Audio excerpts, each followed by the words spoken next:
Hello friends, आज knowledge nation point में हम भारत के भूगोल में मृदा और मैदान से रिलेटेड 25 क्वेश्चंस आंसर देखेंगे, जिससे हमारा एक टॉपिक और ज्योग्राफी का कंप्लीट हो जाएगा। आइए आज का फर्स्ट क्वेश्चन देखते हैं क्या है। पहला क्वेश्चन है हमारा, किस क्षेत्र को भारत का हृदय स्थल माना जाता है? तो आंसर है गंगा के मैदान को भारत का हृदय स्थल माना जाता है। क्वेश्चन नंबर 2 है आज का, बुग्याल तथा प्यार घास के मैदान किस प्रदेश में पाए जाते हैं? तो उत्तराखंड। देख लेते हैं अमरकंटक के पूर्वी भाग में। क्वेश्चन नंबर 3 है आज का, अमरकंटक के पूर्वी भाग में कौन सा मैदान विस्तृत है? तो छत्तीसगढ़ का मैदान। अमरकंटक के पूर्वी भाग में छत्तीसगढ़ का मैदान विस्तृत है। इसी के साथ आज का 4 नंबर भी क्वेश्चन देख लेते हैं, मैदानी भाग के किस क्षेत्र में मच्छरों का प्रकोप सर्वाधिक होता है? तो तराई क्षेत्र में।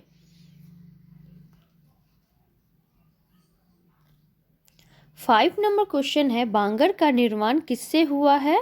तो चीका दोमट तथा बलुई दोमट से बांगर का निर्माण हुआ है।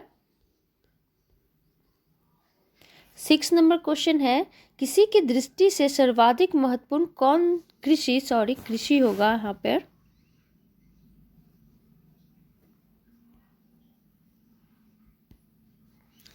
कृषि की दृष्टि से सर्वाधिक महत्वपूर्ण कौन सा उत्तरी मैदान निक्षेप है? तो खादर, जिसे नवीन जलोढ़ भी कहते हैं। 7 नंबर क्वेश्चन है, नवीन जलोढ़ मिट्टी को क्या कहा जाता है? खादर। हमने ऊपर अभी देखा, नवीन जलोढ़ मिट्टी को खादर कहते हैं। 8 नंबर इसी के साथ देख लेते हैं, पुरानी जलोढ़ मिट्टी को क्या कहा जाता है? तो पुरानी जलोढ़ मिट्टी को बांगर कहा जाता है, नवीन जलोढ़ को खादर और पुरानी जलोढ़ को बांगर। क्वेश्चन नंबर 9, काली मिट्टी का निर्माण किस प्रकार हुआ है? तो काली मिट्टी का निर्माण बेसाल्ट चट्टानों के टूटने फूटने से हुआ है, बेसाल्ट चट्टानों के टूटने फूटने से। 10 नंबर है, काली मिट्टी को किस अन्य नाम से भी जाना जाता है? तो रेगुर मिट्टी या लाबा मिट्टी। काली मिट्टी को रेगुर मिट्टी या लाबा मिट्टी, अन्य इन दो नामों से भी हम जानते हैं। 11 है, काली मिट्टी का सर्वोत्तम क्षेत्र है महाराष्ट्र। काली मिट्टी का सर्वोत्तम क्षेत्र महाराष्ट्र है।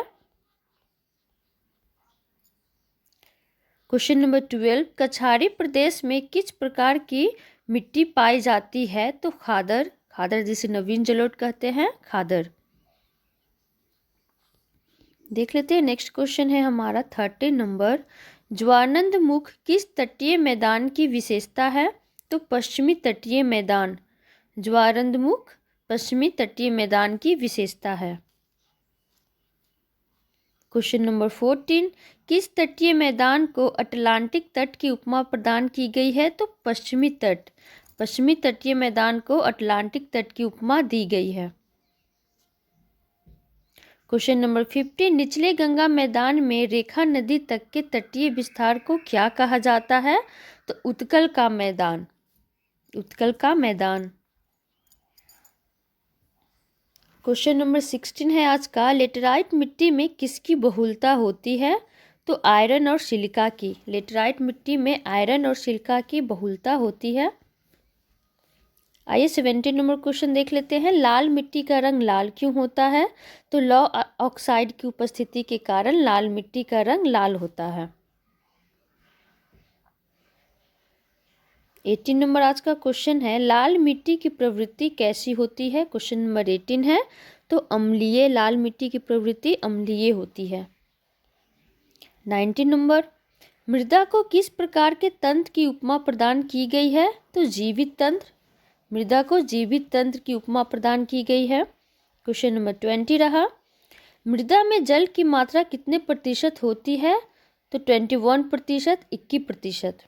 मृदा में जल की मात्रा 21% होती है। क्वेश्चन नंबर 21, भारत में सर्वाधिक पाई जाने वाली दूसरा मृदा का प्रकार कौन है? तो लाल मृदा। भारत में दूसरी सर्वाधिक पाई जाने वाली मृदा है लाल मृदा। 22 नंबर क्वेश्चन, भारत में सर्वाधिक व्यापक और सर्वाधिक उपजाऊ मृदा कौन सी है? तो जलोढ़ मृदा। सर्वाधिक उपजाऊ और व्यापक मृदा जलोढ़ मृदा। और क्वेश्चन नंबर 23, शुष्क खेती के लिए सर्वाधिक उपयुक्त मृदा कौन सी है? तो काली मृदा।